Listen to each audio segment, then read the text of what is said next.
It's August 30th, 2020. We're going to talk about great things on the horizon for Steve G. That's me. We're also going to talk about two different kinds of Black Panthers from different time periods, different eras, different backgrounds, and how much of a positive impact they had on their people. Across the country and around the world, across the street and around the corner, this is Over the Culture. This is Over the Culture podcast, where you get to hear my spin on things I like music, sports entertainment, movies, TV shows, and your mom. You also get to hear about things I don't like people that are in the way, half-ass walking, half-ass looking at something, half driving, just in the way, half-assing.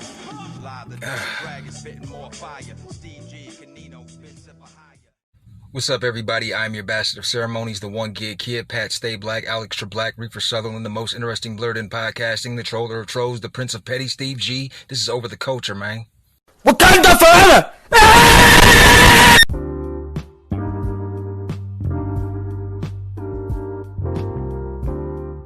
Make them say Q, Q, na na na, na na na na. Make them say Q, Q, Q, Q, Q. Hey, what's up, y'all?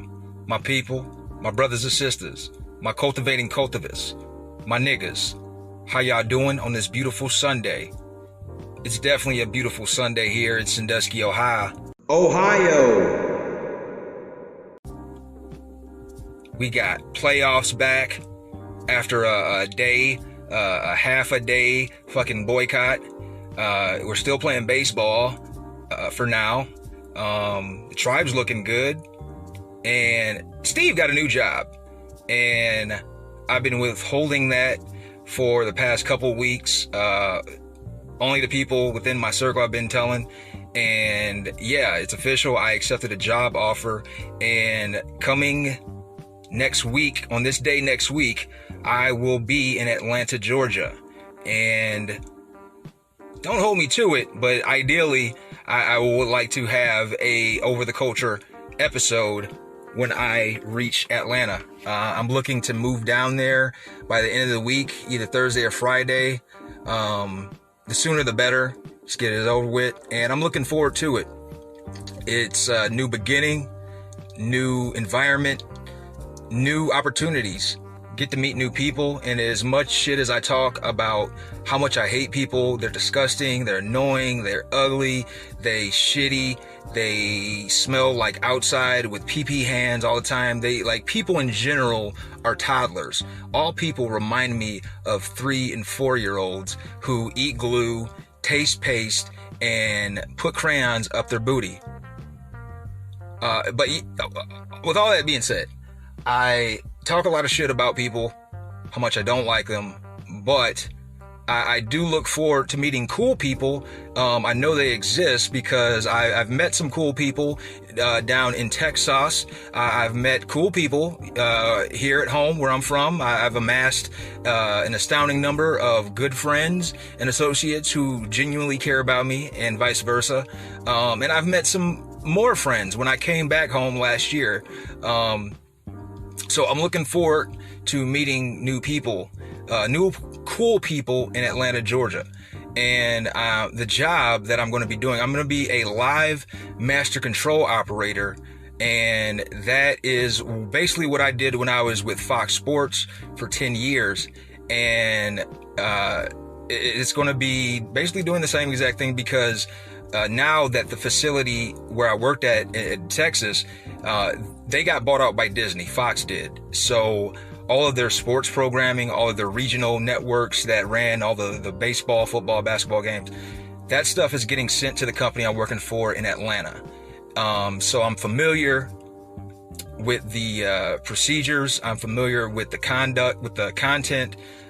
So that kind of gave me a leg up over my competition, I guess you could say. Made me an eligible hire. Doing this exact job, job title for 10 years, for a decade, it would take me no time to pick this back up, just like getting back on a bike. I've done every possible sporting event you can think of during my tenure with Fox Sports, from baseball, basketball, football, hockey, little league baseball, high school football, high school basketball, state tournaments, college football, college basketball, college baseball, NCAA conference championships. Hell, we did a rock, paper, scissors competition one time with Fox Sports. We did a double dutching competition with Fox Sports. So yes, croquet. Is that how you say it? Croquet. I've done cricket events. Done soccer events. Golf. Boring ass fucking golf. I did that. Their procedures, I'm sure, are going to be a little bit different from how I did things at Fox, but I'm a quick learner. I know that's cliche in an interview and on a resume, but I am a quick learner, and I wipe my own ass. Bonus points. So there's that. And yeah, man, for those of you who've listened to most of my episodes, you followed me on this journey as I've drifted and shifted from job to job. When I was still in Houston, I started this podcast and things were difficult. I was really struggling trying to find any work when I first started this podcast. Didn't know how I was going to rub two coins together, but there was something in me that said, fuck it. And I just decided one day, you know what? I've thought about this long enough and I'm going to do this podcast. And when I did this podcast, throughout this whole time, I've documented my my activities, my day-to-day journey on how I'm living and how I'm going to make a living. So I had a really shitty job. I don't know if y'all remember when I first started this podcast, working for a grocer supply factory and a dingy ass, musty ass grocery supply factory in hot ass, humid Houston. And I started this job in June. So I don't have an AC in my car with leather seats. I'm living in Houston. It's on the south side of Houston. My job was. I lived on the north side. But I took it in stride. I did what I had to do. I worked the job until I couldn't. I said, fuck these guys, and just didn't show up again. And then from that point, I couldn't find work until I moved back to Ohio. And then from that point, I just applied any and everywhere. I worked for a boat wash. I wash boats off of Lake Erie. I power wash boats. Didn't complain about it. I just did it. I was just lucky to find a job, something with any kind of steady income, no matter how big or how tiny the pay was. I just wanted to see constant, something consistent. So I did that for about a month or so. And I found another job working in Bellevue, Smellview, Ohio, a plastic plant. Did that until, I was looking for more money. And that's what led me to the refinery. Easily the most dangerous job I've had. And I have chunks of skin off my fucking body, chunks of flesh burnt off to show for it. And lo and behold, while I was working at this refinery, here comes Corny Roro to save the day. Here comes Big Daddy Funbucks to pay me more than what I was getting paid by clocking in and working in the fucking doldrums of this refinery. So that basically parlayed me all the way through the summer. In current day, here we are. I'm back into the broadcasting field, which is where I belong, honestly. That is, I feel, my purpose. Whether it's radio, whether it's television, whether it's film, whether it's podcasting, I have the face for radio. And, the people need me, okay? The people need to hear my voice. They need to hear my opinions. I'm essential.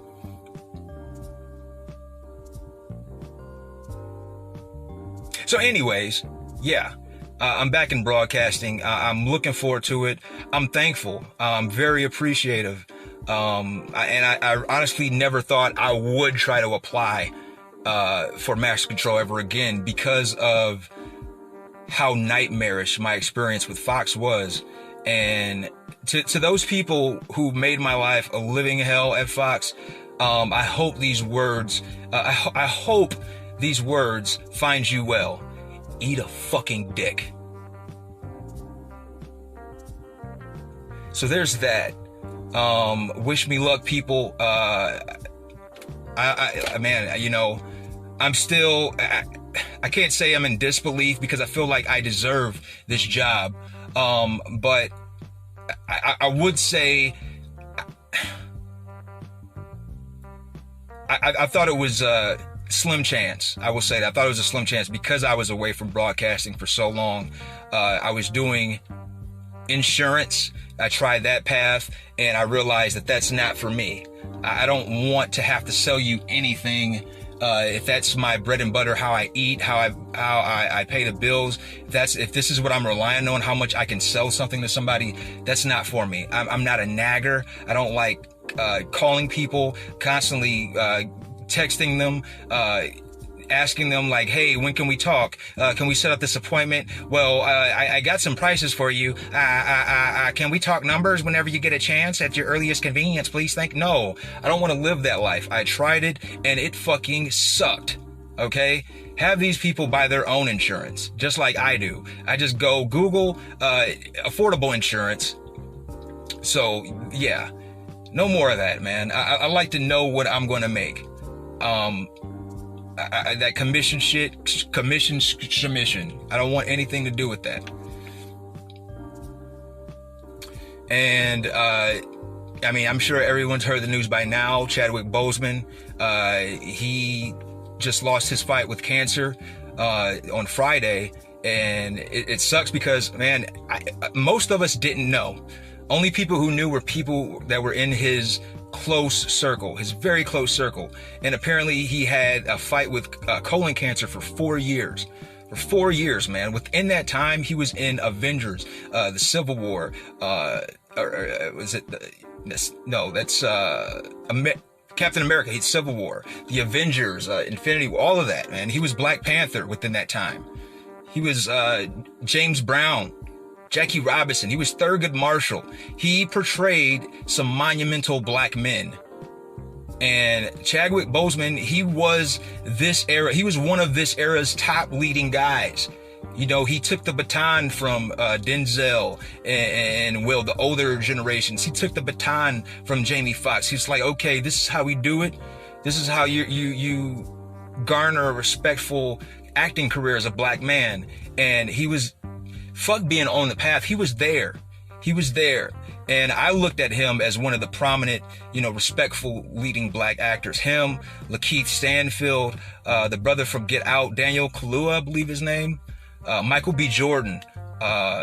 There's a couple, man. Donald Glover's another one.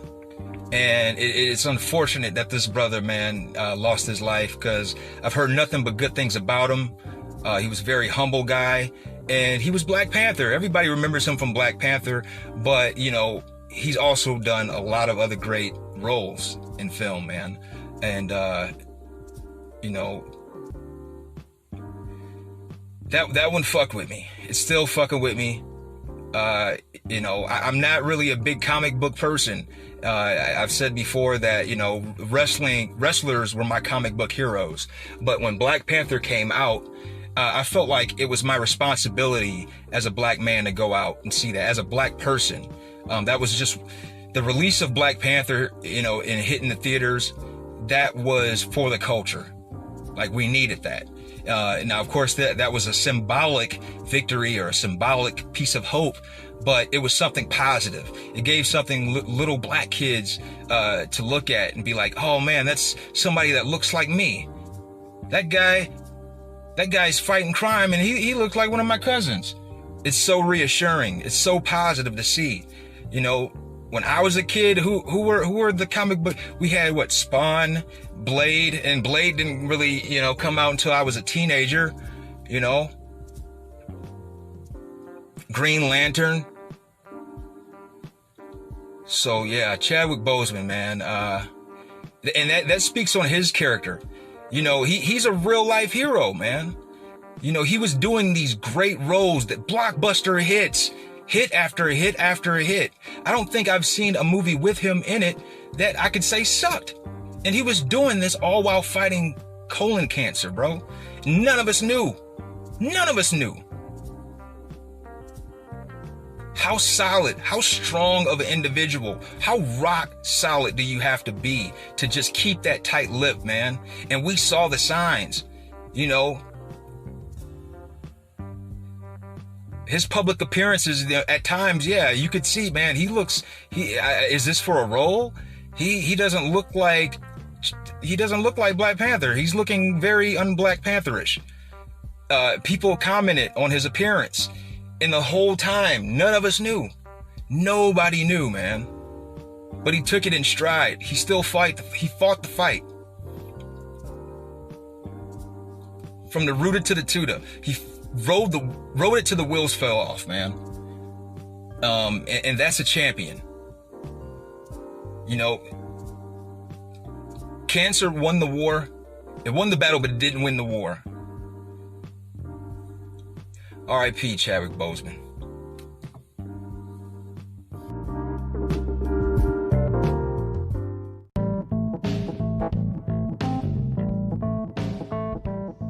So within 24 hours, we went from possibly not having an NBA champion in 2020, no playoffs at all, the season as we knew it was going to be canceled. Just forget it.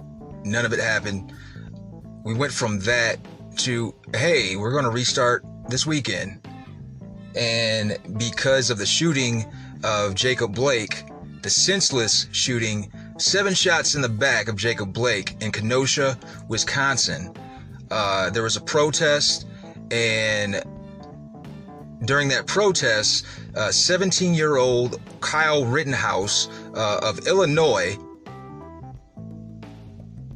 17-year-old Kyle Rittenhouse of Illinois found his way into Kenosha, Wisconsin, a completely different state. This minor, this child, this kid, well, that's how they'll frame it. They'll frame him as a child, but he wanted to do grown man shit. He's going to get grown man results. So this motherfucker shot 3 people, killed 2, injured another. And yeah, man. Hopefully he gets gin pop and he catches these hands from somebody. He gets that broomstick up his ass from somebody. So anyways, because of all of those things that have transpired, the NBA, the players, the teams decided, hey, fuck this shit. We need better circumstances for black people. And I've said this before on my podcast, and I'm not always right, but sometimes I am. Out of all the major sports, the NBA, they have the most leverage. You know, if we're going to compare the major sports leagues here in America, in North America, the NBA are more than likely to be able to call their own shots. Hence the boycott and canceling playoffs for a day. I believe the Orlando Magic and the Milwaukee Bucks were slated to play on Thursday, and that didn't happen. They said, you know what? And because of the events happening in Wisconsin, I think the Bucks felt more responsibility than any other team to stand on this issue because it was so close to home. Now, I'm glad they did that. I was very proud of the NBA players, the Players Association, for making that call. However, for them to renege on that within 24 hours, it was very disappointing. I was like, man, this is what you guys are doing, what I've known you could do for a long time. You know, if Kevin Durant, LeBron James, Steph Curry, Chris Paul, Russell Westbrook, Kawhi Leonard, all those motherfuckers, all the top dogs, i.e. all the black people, said, you know what, and the white allies, if the white allies in the NBA, because I know they exist, if all the black people and all the white allies said, you know what, hey, NBA owners, you guys have all these monies, hey, general managers, hey, team representatives, hey, these communities have put so much money into our arenas, into our fucking games, into our franchises. Let's show that we give a fuck about them. And considering most of those dollars are being brought in because of black athletes, those black athletes are self-aware for the most part. LeBron James is self-aware. And that's why he was disappointed when they had the players meeting and they reneged. There were reports of LeBron being very testy with the players at the meeting, speaking out of turn, somewhat disrespectful, some said, raising his voice, just being very impatient. And immediately people are going to dub him a diva. Oh, he thinks he's just better than everyone. And that wasn't the case. Upon further review, when I read about this story, I realized his frustration, his impatience, because I was frustrated. I was disappointed and impatient because of what transpired. He was frustrated because they didn't stand on their decision. It's like grand opening, grand closing. What was the point of that? Y'all might as well have played on Thursday. They might as well have just played that day out. It served no purpose. Okay, you brought awareness of the possible things you can do with your leverage, but ride it out. That was supposed to be a monumental event where the NBA stopped. A whole sports league stopped because the wheels on the machine decided to stop. Hey, let's upgrade this shit. Instead of just dribbling and dunking, let's step outside of ourselves. And that's what they did. But LeBron was disappointed because there was no end game. There was no end game. So our consolation prize right now is all of the NBA franchises, their arenas, they're going to open those arenas up as poll booths, as voting arenas. Which frees up space, makes things less cramped. That helps a little bit. But what about this justice, though? What about fucking killing innocent black people just for being black? How about we compare scenarios where I'm seeing on one end a black man walking away from police with his back turned, and then I'm seeing other videos where a white man, a Caucasian male, is approaching officers with vengeance, with venom, with foam coming out of his mouth, with a knife in his hand, with a switchblade, sometimes with a gun, approaching them with a gun. And then they're just politely subdued. Okay, clink, clink, you're going to jail. But the dude came at you with a gun, and I get it. Like, your job is supposed to, like, serve and protect and just serve justice, not to kill people. But why are you killing the black man? Especially when he's got his back turned to you. Oh, because you're a coward punk ass made bitch. That's what they do. How could I forget? So, yeah, man. That's what all of this is about. But yet people want to play dumb. People want to play stupid. Stuck on stupid. And, as much as I want to see LeBron get that fourth ring, I'm also okay with everyone just shutting that shit down and saying, fuck that shit. Because I care about black people and doing right by black people, my people. I care about that way more than any fucking sport, any kind of event where somebody's throwing a ball or fucking any kind of recreational activity. That shit ain't that important. That shit don't move me like that. I want to see this country do better for my people. Do right by us, man. We built this motherfucker, bro, for free 99. Keep the fucking change. This land was stole from natives, built by us, and kept beautiful by Hispanics. But yet you want to disenfranchise all the above and put a wall around it. Yet the aforementioned groups of people I name, they are what make this shit crack. Without all those people, what the fuck? Where would y'all be, man? Where would this country be like without that? So they decided to restart, and resume the NBA playoffs. And currently We have Toronto facing Boston. They took the first game of that series in the second round. So Boston's up against Toronto. We're going to have the Heat playing the Bucks. So that's going to be interesting. We're going to have the winner of we're going to have the Clippers. They beat Dallas, and we're going to have them playing the winner of the Denver-Utah series. Then for the Lakers, they advanced. They beat the Blazers, and they're going to play the winner of Houston, Oklahoma City. And more than likely, it's going to be Houston. And that's going to be a great series, seeing Kang James versus James Harden. The Beard, the King, the Brow, Russell Westbrook, Russell Westwolf. And,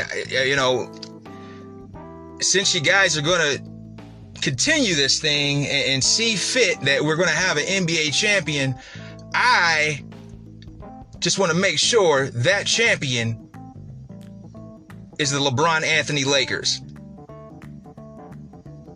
And then there's the WWE. And you know what? I'm just... It's pathetic. I say this every week. I'm going to continue saying this until they figure this shit out. Like, they just had SummerSlam, which is one of the marquee pay-per-views of the company. It's been that way. One of the major 4 founding pay-per-views of the brand. They just had that last Sunday. Here they are, backdoor, very following Sunday, they got a whole nother pay-per-view. You really think people give that much of a fuck, Vince? Come on, Hunter. Come on, Stephanie. I ain't watching that shit. I suffered through 3 hours of SummerSlam. Shit is trash, man. I'm only doing this for loyalty. I'm only paying that $9.99 every month out of loyalty, out of nostalgia, because I like watching the old shit. I'm not even going to do a breakdown of the fucking Payback. It's called Payback. That's the name of the pay-per-view. It's on tonight. And like I said, they just had a major pay-per-view last weekend. I just, give me the cliff notes. I might look at the results in Wiki tonight or something, but just why? Yeah, I got some figuring out to do, W.E. What the fuck? Also, Bill and Ted. Bill and Ted Face the Music. I saw it yesterday. It was released Friday, and it wasn't bad, but it's not making me want to see it again. It was decent. I think this nostalgia effect is what carried me through the movie. Nothing really stood out, and it's basically Bill and Ted. They have daughters now, and the daughters join them on this journey to put together a band. Bill and Ted Face the Music. And I did like the fact that there was a cameo. They did a hologram of George Carlin, and the guy who played the Grim Reaper, he reprised his role. I love Keanu Reeves, man, but him and dude, they look old, man, and it just wasn't the same. But I watched it, and I guess that's my review of it. Bill and Ted Face the Music. I didn't love it, but I didn't hate it.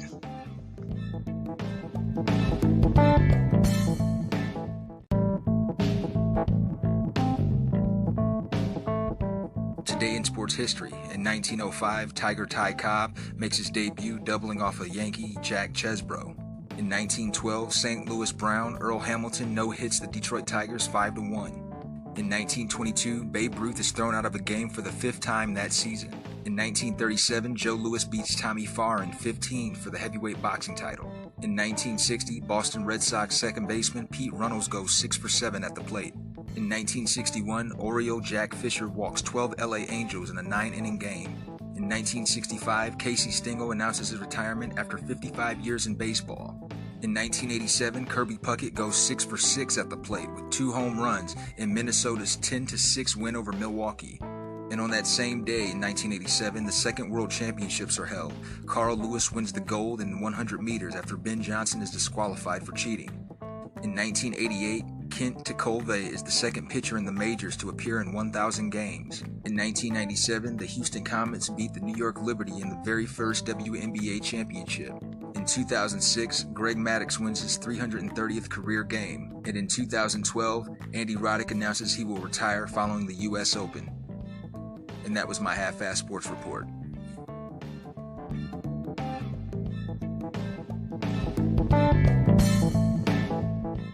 When we come back, we're going to talk about a Black Panther and the Black Panther.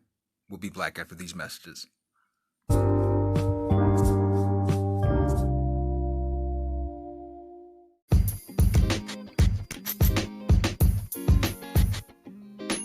And today's birthdays for August 30th. Happy 34th birthday to American singer, songwriter, and guitarist of the band Panic! At the Disco, Ryan Ross. Happy 38th birthday to American tennis player Andy Roddick. Happy 39th birthday to American baseball player Adam Wainwright. Happy 42nd birthday to American baseball player and former Cleveland Indian Cliff Lee. American baseball player Marlon Byrd turns 43. Also 43 today is retired football player Shaun Alexander. American model, actress, and producer Cameron Diaz turns 48 today. Happy 57th birthday to American actor, director, and producer Michael Chiklis. American basketball player, NBA champion, and Hall of Famer Robert Parrish is 67 today. American comedian, actor, and author Lewis Black turns 72 today. And turning 90 years old today is American businessman and philanthropist Warren Buffett.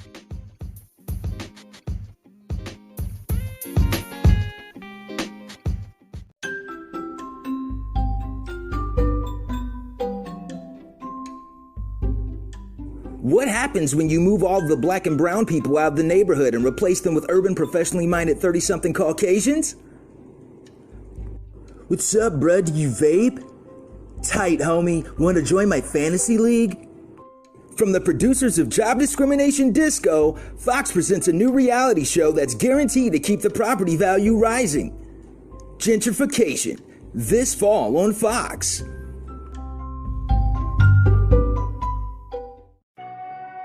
If you haven't heard about Anchor, it's the easiest way to make a podcast. Let me explain. It's free.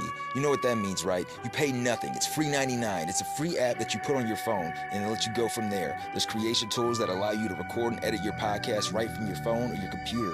Anchor will distribute your podcast for you so it can be heard on Spotify, Apple Podcasts, iTunes, many more. You can make money from your podcast with no minimum listenership. It's everything you need to make a podcast in one place. Check out Anchor. Sunday.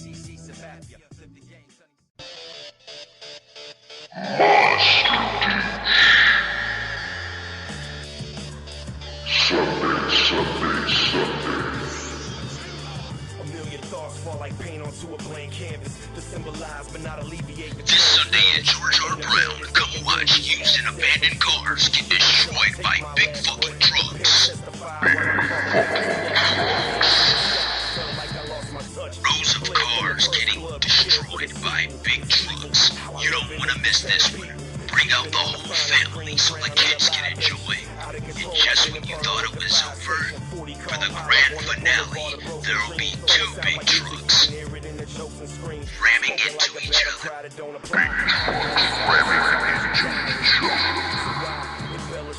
Featuring performances by Kid Rock, Ted Nugent, and that guy from Smash Mouth who looks like Guy Fieri.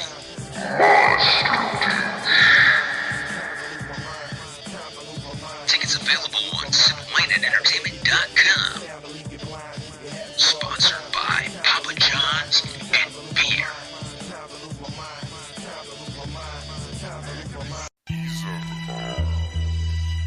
You want to know what real beef is?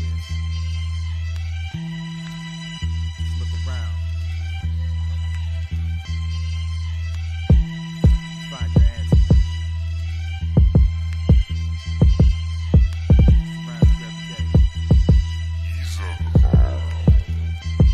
I think I hear them shooting. They treat me like I'm half mutant. I redesign internal workings of revolutions. Noise pollution, convoluted riot looters, religious zealots, Hail Marys, hallelujahs. I'm crafted to be callous, no laughter for your malice. They wanna catch me sleeping like for Hampton on a mattress. A walking target practice. Black lives matter. I'm on a stairway to heaven, reaching for a ladder. Public enemy number one, under the sun. I was born coming out of the womb, under a gun. Elephant in the middle, taking up all the room. Couldn't walk down the streets for the neighborhood platoons. Back into the time frame, following the present. History repeats itself, teaching us an early lesson. Cause they weren't known citizens, boarding out immigrants, securing the homeland. Warriors and gentlemen. Pass the torch. Pass the torch to me, brother. Pass the torch to me, brother. They trying to burn us down. Passing the torch. Passing the torch to my brother. Passing the torch to my brother. Don't let them burn us down. Pass the torch. Pass the torch. Freedom is just a sensation, wrapped in glorification, force-feeding complacence, teach the sheep to be patient, and it spans generations. The great deception we're facing, a salute to Freemasons, one nation under surveillance. That's a harsh realization, they just waiting to touch you. Ain't no need to confront you, they got you right where they want you. Cops of corporate Gestapo, flex their arms to enforce. It's open season on villains, killing civilians for sport. A government for the people, long as we just keep calm. Millions of voices ignored. Is it not clear something's wrong? They like a dimple the doors. All we need is a window. Symphony of injustice about to reach its crescendo. Remember Freddie Gray, Tamir Rice, Eric Garner, Jordan Baker, Alton Sterling, Terrence Crutcher. Many lives destroyed by hatred. Light a candle for Philando. Cops bust shots like Rambo. Who ain't gonna stand up, bust back? If y'all fed up, say fuck that. The torch. Pass the torch to me, brother. Pass the torch to me, brother. They're trying to burn us down. Passing the torch. Passing the torch to my brother. Passing the torch to my brother. Don't let them burn us down. Pass the torch. Pass the torch.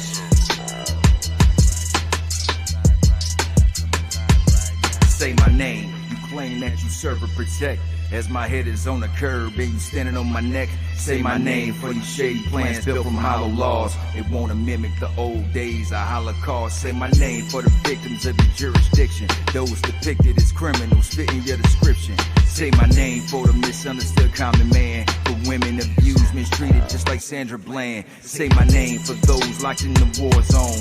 Those exposed up and cold just like Corey Jones. Say my name for those deleted at your discretion. Just be prepared and aware for the resurrection.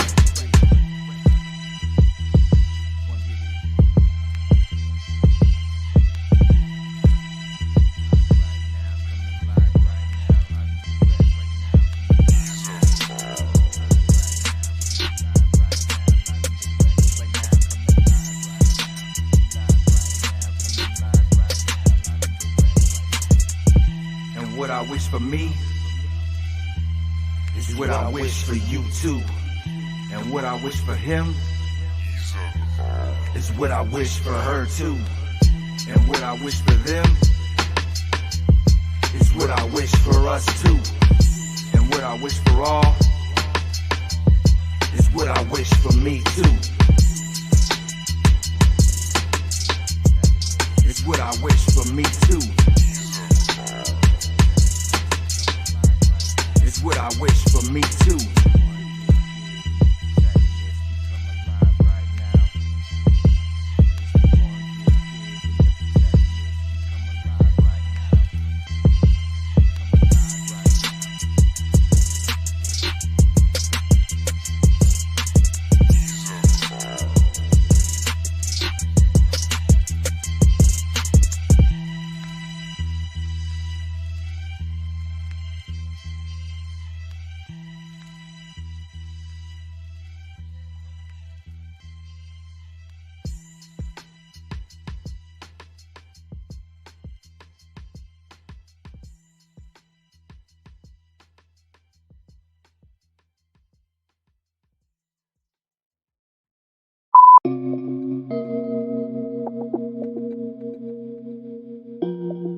And a special mention to those no longer with us.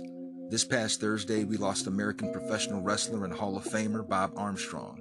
Born Joseph Melton James on October 3rd, 1939, in Marietta, Georgia, he's better known by his ring name, Bullet Bob Armstrong. In the course of his career, which spanned 5 decades, Armstrong held numerous championships throughout the southeastern United States. His 4 sons, Joseph Scott, Robert Bradley, Steve, and Brian Gerard, all became wrestlers. Armstrong died of bone cancer on Thursday, August 27, 2020. And on that same day, we lost American basketball coach Lute Olson. Born Robert Luther Olson on September 22, 1934, in Mayville, North Dakota, he was inducted into both the Basketball Hall of Fame and the National Collegiate Basketball Hall of Fame. He was the head coach in the University of Arizona men team for 25 years. He was also head coach at the University of Iowa for 9 years, and California State University, Long Beach for 1 season. Known for player development, many of his former players have gone on to have impressive careers in the NBA. On October 23, 2008, Olson announced his retirement from coaching. Olson was hospitalized in 2019 after suffering a stroke and was moved into hospice care in August 2020.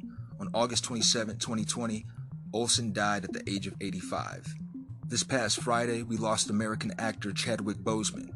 Born Chadwick Aaron Boseman, November 29, 1976, in Anderson, South Carolina, he played several historical figures, such as Jackie Robinson in 42, James Brown in Get On Up, Thurgood Marshall in Marshall. His role as superhero Black Panther in the Marvel Cinematic Universe films, including Black Panther in 2018, made him an international star, winning him an NAACP Image Award and Screen Actors Guild Award. Born and raised in South Carolina, Boseman attended Howard University in Washington, D.C., where he studied fine arts. He began his early career acting, directing, writing, and teaching in New York City. He relocated to Los Angeles, where his first leading role in a Hollywood film was Jackie Robinson in 42. Boseman's film roles toward the end of his life included 21 Bridges in 2019, which he also co-produced, and The Five Bloods in 2020. His final film, Ma Rainey's Black Bottom, will be released posthumously on Netflix. Boseman was diagnosed with stage 3 colon cancer in 2016, which eventually progressed to stage 4 before 2020. He had never spoken publicly about his cancer diagnosis. During treatment, involving multiple surgeries and chemotherapy, he continued to work and completed production for several films, including Marshall, The Five Bloods, Ma Rainey's Black Bottom, and others. Boseman died at his home as a result of complications related to colon cancer on August 28, 2020, with his wife and family by his side. He was 43 at the time of his death. Just yesterday, we lost American professional basketball player Cliff Robinson. Born Clifford Ralph Robinson on December 16, 1966, in Buffalo, New York, he played for 18 seasons in the National Basketball Association. Selected in the second round of the 1989 NBA Draft, he played the first 8 seasons of his career with the Portland Trail Blazers, followed by stints with the Phoenix Suns, Detroit Pistons, Golden State Warriors, and New Jersey Nets. Robinson received the NBA Sixth Man of the Year award in 1993 and was selected as an NBA All-Star in 1994. He played college basketball for the Yukon Huskies. Robinson suffered a stroke in March 2017 that paralyzed the left side of his body, but he soon recovered much of his arm and leg movement. He had a tumor removed from his jaw in March 2018. As of 2017, Robinson resided in the West Hills area of Portland, Oregon. In March 2019, he underwent surgery for cancer treatment.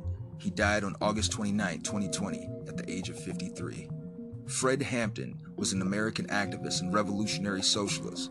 Born Frederick Allen Hampton on August 30, 1948, in Summit, Illinois, he came into prominence in Chicago as chairman of the Illinois chapter of the Black Panther Party and deputy chairman of the National Black Panther Party. In this capacity, he founded the Rainbow Coalition, a prominent multicultural political organization that initially included the Black Panthers, Young Patriots, and the Young Lords, in an alliance among major Chicago street gangs to help them end infighting and work for social change. In 1967, Hampton was identified by the Federal Bureau of Investigation as a radical threat. The FBI tried to subvert his activities in Chicago, sowing disinformation among black progressive groups and placing a counterintelligence operative in the local Panthers. In December 1969, Hampton was shot and killed in his bed during a pre-dawn raid at his Chicago apartment by a tactical unit of the Cook County State's Attorney's Office in conjunction with the Chicago Police Department and the Federal Bureau of Investigation. During the raid, Panther Mark Clark was also killed and several seriously wounded. In January 1970, a coroner's jury held an inquest and ruled the deaths of Hampton and Clark to be justifiable homicide. A civil lawsuit was later filed on behalf of the survivors and the relatives of Hampton and Clark.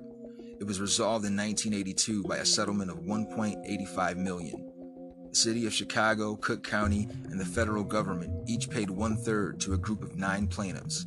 given revelations about the illegal COINTEL program and documents associated with the killings, scholars now widely consider Hampton's death an assassination under the FBI's initiative. Hampton was 21. Ted Williams was an American professional baseball player and manager.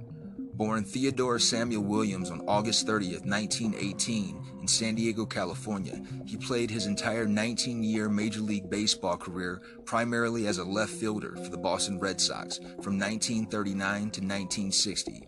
His career was interrupted by military service during World War II and the Korean War. Nicknamed Teddy Ballgame, the Kid, the Splinter, and the Thumper, Williams is regarded as one of the greatest hitters in baseball history. Williams was a 19-time All-Star, a 2-time recipient of the American League Most Valuable Player Award, a 6-time AL batting champion, and a 2-time Triple Crown winner. He finished his playing career with a .344 batting average, 521 home runs, and a .482 on-base percentage, the highest of all time. His career batting average is the highest of any MLB player whose career was played primarily in the live ball era, and ranks tied for 7th all-time with Billy Hamilton. Born and raised in San Diego, Williams played baseball throughout his youth. After joining the Red Sox in 1939, he immediately emerged as one of the sport's best hitters. In 1941, Williams posted a .406 batting average. He is the last MLB player to bat over .400 in a season. He followed this up by winning his first Triple Crown in 1942. Williams was required to interrupt his baseball career in 1943 to serve 3 years in the United States Navy and Marine Corps during World War II. Upon returning to MLB in 1946, Williams won his first AL MVP award and played in his only World Series. In 1947, he won his second Triple Crown. Williams was returned to active military duty for portions of the 1952 and 1953 seasons to serve as a Marine combat aviator in the Korean War. In 1957 and 1958, at the ages of 39 and 40 respectively, he was the AL batting champion for the 5th and 6th time. Williams retired from playing in 1960. He was inducted into the Baseball Hall of Fame in 1966 in his first year of eligibility. Williams managed the Washington Senators, Texas Rangers franchise from 1969 to 1972. An avid sports fisherman, he hosted a television program about fishing and was inducted into the IGFA Fishing Hall of Fame. Williams' involvement in the Jimmy Fund helped raise millions in dollars for cancer care and research. In 1991, President George H.W. Bush presented Williams with the Presidential Medal of Freedom, the highest civilian award bestowed by the United States government. He was selected for the Major League Baseball All-Time Team in 1997 and the Major League Baseball All-Century Team in 1999. In his last years, Williams suffered from cardiomyopathy. He had a pacemaker implanted in November 2000, and he underwent open-heart surgery in January 2001. After suffering a series of strokes and congestive heart failure, he died of cardiac arrest at the age of 83 on July 5, 2002, at Citrus Memorial Hospital in Venice, Florida, near his home in Citrus Hills, Florida. Fred McMurray was an American actor and singer. Born Frederick Martin McMurray on August 30th, 1908 in Kankakee, Illinois, he appeared in more than 100 films and a successful television series during a career that spanned nearly a half-century from 1930 to the 1970s. His career as a major movie leading man began in 1935, but his most renowned role was in director Billy Wilder's 1944 film noir Double Indemnity, with co-stars Barbara Stanwyck and Edward G. Robinson. From 1959 through 1960s, McMurray appeared in numerous Disney films, including The Absent-Minded Professor, The Happiest Millionaire, and The Shaggy Dog. In 1960, he turned to television as Steve Douglas, the widow patriarch, on My Three Sons, which ran on ABC from 1960 to 1965 and CBS from 1965 to 1972. A lifelong heavy smoker, McMurray suffered from throat cancer in the late 1970s, and it reappeared in 1987. He also suffered a severe stroke during Christmas 1988, which left his right side paralyzed and his speech affected, although with therapy, he was able to make a 90% recovery. After suffering from leukemia for more than a decade, McMurray died from pneumonia at age 83 in November 5, 1991 at his home in Santa Monica, California. His body was entombed in Holy Cross Cemetery. In 2005, his widow, actress June Haver, died at age 79. Her body was entombed with him. Rest easy, y'all.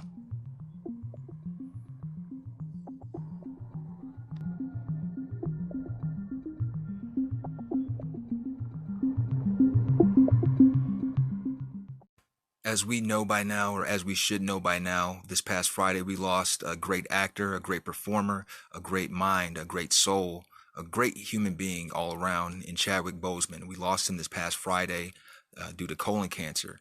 And I found it ironic that Chadwick Boseman, the actor who played Black Panther, passes away just 2 days prior of the birthday of Fred Hampton, the Black Panther activist. And both of these human beings, both of these brothers, our brothers, both of them impacted so many lives in a positive way. They had a positive impact on those they've encountered throughout their short-lived lives. And I want to go over their legacies and how important they both are in different ways. One's an actor, one's an activist. But I want to show both of these brothers some love today on August 30th, 2020.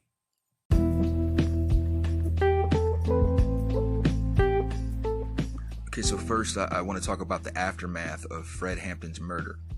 At a press conference the following day of the murder, the police announced the arrest team had been attacked by the violent and extremely vicious Panthers and had defended themselves accordingly. In a second press conference on December 8th, the police leadership praised the assault team for their remarkable restraint, bravery, and professional discipline in not killing all the Panthers present. Photographic evidence was presented of bullet holes allegedly made by shots fired by the Panthers, but this was soon challenged by reporters. An internal investigation was undertaken, and the police claimed that their colleagues and friends on the assault team were exonerated of any wrongdoing.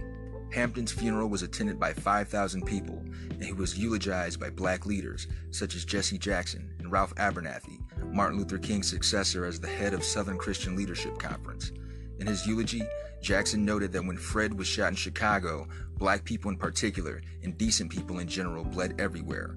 On December 6th, members of the Weather Underground destroyed numerous police vehicles in a retaliatory bombing spree at 3600 North Halsted Street, Chicago. The police described their raid on Hampton's apartment as a shootout. The Black Panthers countered that the officer claim of a shootout by describing it as a shoot-in because so many shots were fired by police.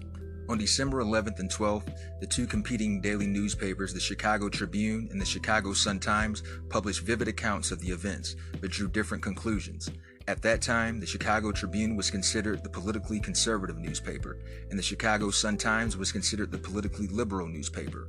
On December 11th, the Chicago Tribune published an article that included photographs supplied by the police officers that depicted bullet holes in a thin white curtain and door jam as evidence that the Panthers fired multiple bullets at the police. Jack Challam, editor of Wright College News, the student newspaper at Wright Junior College in Chicago, had visited the apartment on Saturday, December 6th, as it was unsecured. He took numerous photographs of the crime scenes. A member of the Black Panthers was allowing visitors to tour the apartment. Challam's photographs did not show the bullet holes as reported by the Chicago Tribune. On the morning of December 12th, after the Chicago Tribune article had appeared with officer-supplied photos, Challam contacted a reporter that the Chicago Sun-Times showed him his own photographs and encouraged the other reporter to visit the apartment. That evening, the Chicago Sun-Times published a page-one article with the headline, "Those bullet holes aren't." According to the article, the alleged bullet holes were nail heads. 4 weeks after witnessing Hampton's death at the hands of the police, Deborah Johnson gave birth to their son Fred Hampton Jr. Civil rights activists Roy Wilkins and Ramsey Clark subsequently alleged that the Chicago police had killed Fred Hampton without justification or provocation and had violated the Panthers' constitutional rights against unreasonable search and seizure. The commission further alleged that the Chicago Police Department had imposed a summary punishment on the Panthers. A federal grand jury did not return any indictment against any of the numerous individuals involved with the planning or execution of the raid, including the officers involved in killing Hampton. FBI informant William O'Neill, who had given the FBI the floor plan of the apartment and drugged Hampton, later admitted his involvement on setting up the raid. He committed suicide on January 25, 1990. On May 15, 1970, the reports of a federal grand jury criticized the actions of the police, the surviving Black Panthers, and the Chicago news media. The grand jury said that the police department's raid was ill-conceived and that there were many errors committed during the post-raid investigation and the reconstruction of the events. It said that the refusal of the surviving Black Panthers to cooperate hampered the investigation and that the press improperly and grossly exaggerated stories. The survivors and relatives of Hampton and Clark filed a civil suit, stating that the civil rights of the Black Panther members were violated by the joint police FBI raid and seeking $47.7 million in damages. 28 defendants were named, including Assistant DA Hannaran, as well as the City of Chicago, Cook County, and federal governments. It took years to get the trial, which lasted 18 months. It was reported to have been the longest federal trial up to that time. After its conclusion in 1977, Judge Joseph Sam Perry of the United States District Court of the Northern District of Illinois dismissed the suit against 21 of the defendants prior to jury deliberations. After jurors deadlocked on a verdict, Perry dismissed the suit against the remaining defendants, but the plaintiffs appealed. In 1979, the United States Court of Appeals for the Seventh Circuit in Chicago found that the government had withheld relevant documents, thereby obstructing the judicial process in this case. Reinstating the case against 24 of the defendants, the Court of Appeals ordered a new trial. The Supreme Court of the United States heard an appeal by defendants, but voted 5-3 in 1980 to return the case to the District Court for a new trial. In 1982, the City of Chicago, Cook County, and the federal government agreed to a settlement in which each would be paid $616,333 to a group of 9 plaintiffs, including the mothers of Hampton and Clark. The $1.85 million settlement was believed to be the largest ever in a civil rights case. G. Flint Taylor, one of the attorneys representing the plaintiffs, said, "The settlement is an admission of the conspiracy that existed between the FBI and Hannaran's men to murder Fred Hampton." An assistant United States attorney, Robert Grunberg, said that the settlement was intended to avoid another costly trial, and it was not an admission of guilt or responsibility by any of the defendants. The allegation that Hampton was assassinated has been debated since the day he and Clark were killed in the police raid. 10 days afterward, Bobby Rush, then the Deputy Minister of Defense for the Illinois Black Panther Party, called the raiding party an execution squad. As is typical in settlements, the 3 government defendants did not acknowledge claims of responsibility for plaintiffs' allegations. Some commentators have debated whether the men died in an exchange of gunfire with police or intentionally slain. Several scholars and documentaries assert that Hampton's killing was a political assassination perpetrated by Chicago police with help from the FBI. According to a 1969 Chicago Tribune report, the raid ended the promising political career of Cook County State's Attorney Edward V. Hannaran, who was indicted but cleared with 13 other law enforcement agents on charges of obstructing justice. Bernard Carey, a Republican, defeated him in the next election, in part because of the support of outraged black voters. More than a decade after the case had been filed, the suit was finally settled for $1.85 million. The 2 families each shared in the settlement. Jeffrey Haas, who together with his law partners G. Flint Taylor and Dennis Cunningham and attorney James D. Montgomery were the attorneys for the plaintiffs in the federal suit, Hampton versus Hanrahan, wrote a book about these events. He said that Chicago was worse off without Hampton. Of course, there's also a legacy that, without a young leader, I think the west side of Chicago degenerated into a lot of drugs. And without leaders like Fred Hampton, I think the gangs and the drugs became much more prevalent on the west side. He was an alternative to that. He talked about serving the community, talked about breakfast programs, educating the people, community control of police. So I think that's unfortunately another legacy of Fred's murder. In 1990, the Chicago City Council unanimously passed a resolution introduced by then Alderman Madeline Hathcock, commemorating December 4, 2004 as Fred Hampton Day in Chicago. The resolution read in part, "Fred Hampton, who was only 21 years old, made his mark in Chicago history, not so much by his death as by the heroic efforts of his life and by his goals of empowering the most oppressed sector of Chicago's black community, bringing people into political life through participation in their own freedom-fighting organization."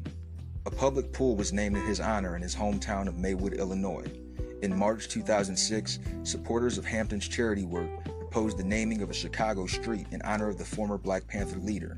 Chicago's chapter of the Fraternal Order of Police opposed this effort. On Saturday, September 7, 2007, a bust of Hampton was erected outside the Fred Hampton Family Aquatic Center. A 27-minute documentary entitled Death of a Black Panther, the Fred Hampton story, was used as evidence in the civil suit. The 2002 documentary The Weather Underground shows in detail the way that the group was deeply influenced by Hampton and his death, as well as showing that Hampton had kept his distance from them for being what he called adventuristic, masochistic, and custoristic. Much of the first half of A Nation of Law, Eyes on the Prize Episode 12, chronicles the leadership and extrajudicial killing of Fred Hampton. The events of Hampton's rise to prominence, J. Edgar Hoover's targeting of him, and Hampton's subsequent death are also recounted with footage in the 2015 documentary The Black Panthers, Vanguard of the Revolution. In the 1999 TV miniseries The 60s, Fred Hampton appears serving free breakfast with the Black Panther Party. David Alan Grier plays Hampton. Judas and the Black Messiah is an upcoming film about Hampton. The film stars Daniel Kaluuya as Hampton. It is directed and produced by Shaka King from a screenplay by King and Will Burson and a story by King, Burson, and Kenny and Keith Lucas. It is due to be released in 2021. Many fellow actors and other celebrities paid tribute to Boseman via social media following the announcement of his death, including a number of his Marvel Cinematic Universe co-stars. Marvel Studios president and CCO Kevin Feige called Boseman's death absolutely devastating, writing, "Each time he stepped on set, he radiated charisma and joy, and each time he appeared on screen, he created something truly indelible. Now he takes his place as an icon for the ages." Co-stars from Boseman's other films also paid tribute to him. His death was compared to other unexpected deaths of young black celebrities in 2020, particularly Kobe Bryant and Naya Rivera. His death also drew responses from the political realm, including former President Barack Obama and former First Lady Michelle Obama, with Mr. Obama writing, "To be young, gifted, and black, to use that power to give them heroes to look up to do it all while in pain, what a use of his years." Additionally, the 2020 Democratic presidential ticket nominees, Joe Biden and Kamala Harris, paid tribute to Boseman. On Twitter, Biden wrote, "The true power of Chadwick Boseman was bigger than anything we saw on screen. From the Black Panther to Jackie Robinson, he inspired generations and showed them they can be anything they want, even superheroes." Harris, who was also the subject of Boseman's final tweet, posted a statement mourning the loss. South Carolina Governor Henry McMaster ordered the State House flags to be lowered to half-staff on August 30 of 2020 in honor of Boseman, who was born and raised in the state. On August 29, 2020, the day after Boseman died, the tweet from his family from his account confirming his death became the most liked tweet ever, with more than 6 million likes in under 24 hours. Howard University, his alma mater, tweeted a statement from Howard's president, Wayne A.I. Frederick. Major League Baseball and the Los Angeles Dodgers, the franchise which Robinson played when the team was at its former home of Brooklyn, New York, issued statements honoring Boseman due to his notable portrayal of the player. Several publications noted Boseman died on Jackie Robinson Day, 7 years after having portrayed Robinson. One was an actor, one was an activist. Yet within their short lifespans, they both had an impact and left an imprint on this world. They're both examples of black excellence.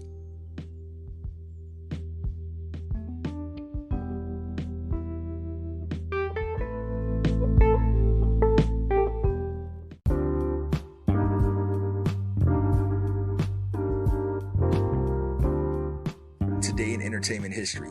In 1968, the first record released on Apple label in UK is the Beatles single Hey Jude. In 1972, John Lennon and Yoko Ono have their one-on-one benefit shows for children at Madison Square Garden, New York, his final full concert performance. In 1976, Tom Brokaw becomes news anchor of NBC's Today Show. In 1993, The Late Show with David Letterman premieres on CBS. In 1994, Boyz II Men releases their album 2, and Usher releases his self-titled debut. In 1997, Mo Money Mo Problems reaches #1 on the Hot 100 singles chart, making Notorious B.I.G. the first artist to achieve 2 posthumous #1 singles. In 1999, the sitcom The Parkers premieres. In 2005, Tony Ayo releases Thoughts of a Predicate Felon, and Kanye West releases Late Registration. In 2013, 12 Years a Slave, based on the memoir by Solomon Northup, directed by Steve McQueen and starring Chiwetel Ejiofor, Michael Fassbender, and Benedict Cumberbatch, premieres at the Telluride Film Festival. In 2015, rap artist Kanye West announces he will run for president in 2020 at the MTV Video Music Awards. And in 2019, Joel Ortiz releases his album Monday.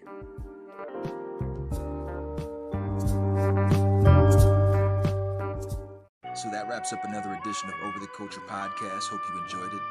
In Chadwick Boseman's last tweet, his last message to the public world on August 12th, he congratulated Democratic Vice Presidential nominee Kamala Harris on her nomination. And unfortunately, Chadwick will not be present. He won't be here to be able to cast his vote for this year's election. And I bring all that up to say, my people, we have to get out there and vote. Happy 72nd birthday to Fred Hampton. And next week, this time next week, you'll hear from me from Atlanta, Georgia. But Ohio will always be my home. Kind of forever.